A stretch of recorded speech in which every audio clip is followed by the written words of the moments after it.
Hi, I'm Father Joseph Mary, and welcome back to A Simple Word, where we reflect on the gospel for the coming Sunday. There was once a woman born blind and deaf, and so for many years she was unable to speak. This was a woman who had to fight and claw her way to learn the simple, everyday things that we take for granted. This woman once wrote, "So much has been given to me that I have no time to ponder what I don't have." This woman was Helen Keller, and she knew the meaning of gratitude, thankfulness. Thanksgiving is at the heart and soul of the Christian life, and it's the point Luke is hammering home in this Sunday's gospel. It seems like a very simple story. 10 lepers approach Jesus and ask to be healed. Jesus tells them to show themselves to the priest. On the way, they're all miraculously healed. One man returns to give thanks, and Jesus assures him, "Your faith has saved you." But there is much, much more going on here than meets the eye. Beneath this seemingly simple story of another healing miracle is a profound spiritual truth for each and every one of us. So let's look more closely at Luke's gospel. Luke begins, as Jesus continued his journey to Jerusalem, he traveled through Samaria and Galilee. There are two important points here. First, Luke is reminding us for the third and final time that Jesus is heading toward the cross. And this last reminder, it gives a heady weight to these final encounters, these last teachings and parables.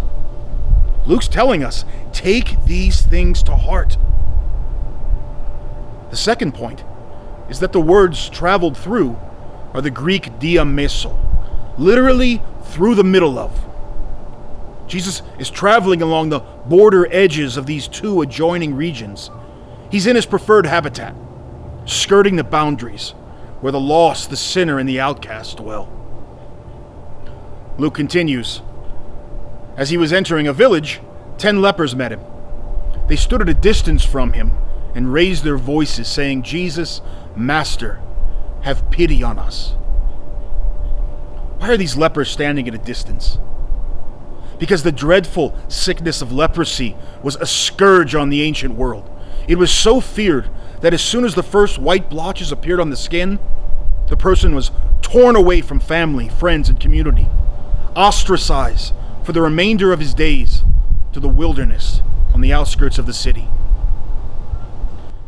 They're at a distance because the authorities decreed that when downwind of a healthy person, the leper should stand at least 50 yards away. That's half the length of a football field. To be a leper was to be an outcast, a loner, a living horror, a monster excommunicated from the human family. And when Luke says they stood at a distance, there's a deeper spiritual meaning. Because leprosy was irrevocably tied to sin. In the Jewish mindset, if you received the sufferings of a leper, it was because you had grievously offended God. So these men weren't just outcast for fear of contagion. They were outcast because they were traitors to God. As Jesus comes suddenly upon them, these 10 wretched men, their bronchial tubes dried up by leprosy, leave their voices hard and guttural as they stand half a football field away, croaking out, "Jesus, Master, have pity on us." It's the cry of desperation, and he's their last and only hope.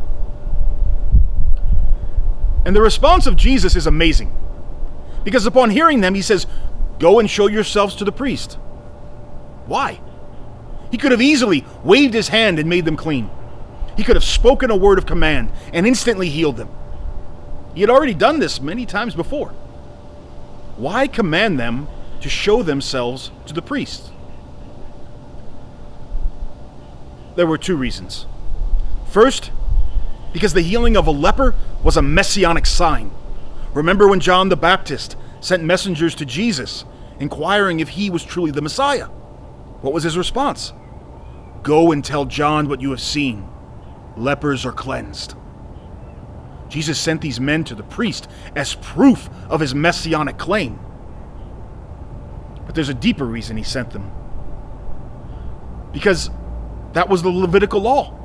The law commanded that anyone with a scaly infection should show themselves to the priest. And the priest must then determine if the infection is leprosy. And if so, he must ostracize this person from the community, forbid his return. But this has already happened. The priest had already judged these men leprous. They'd already ostracized them. That's why they're here.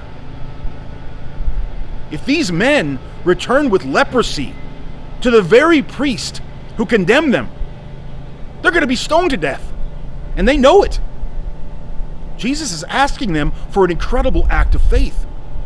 They're taking what little life is left to them in their hands as they head off to confront the priest who condemned them. But faith saves them.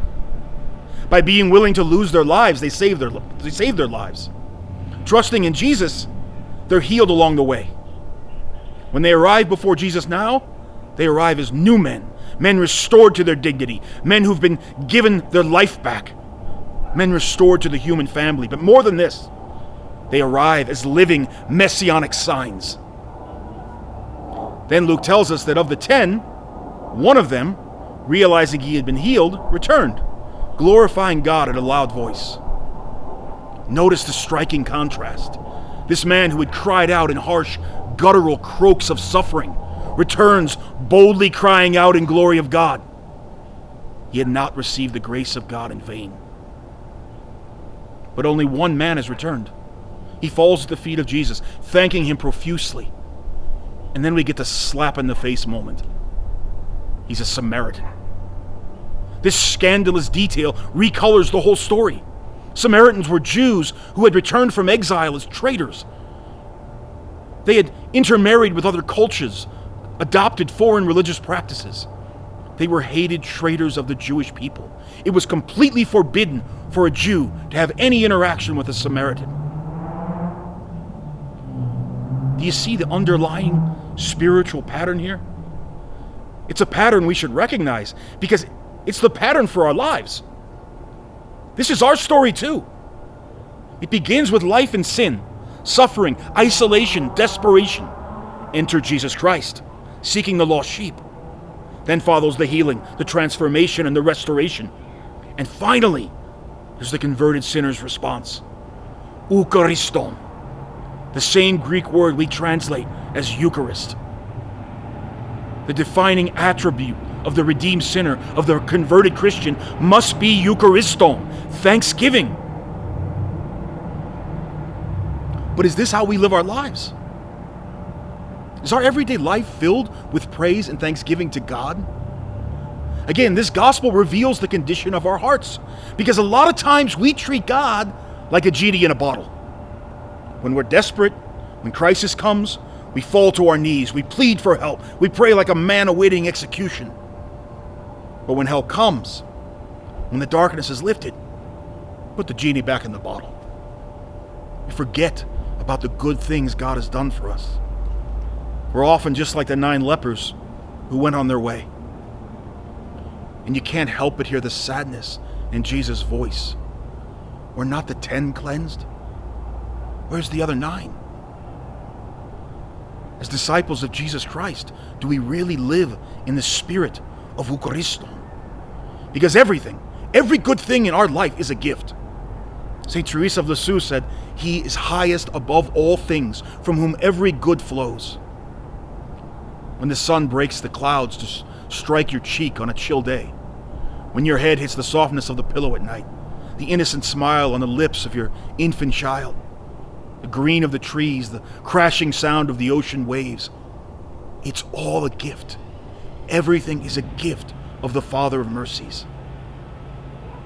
So let's not wait till Sunday. Let's get on our knees today.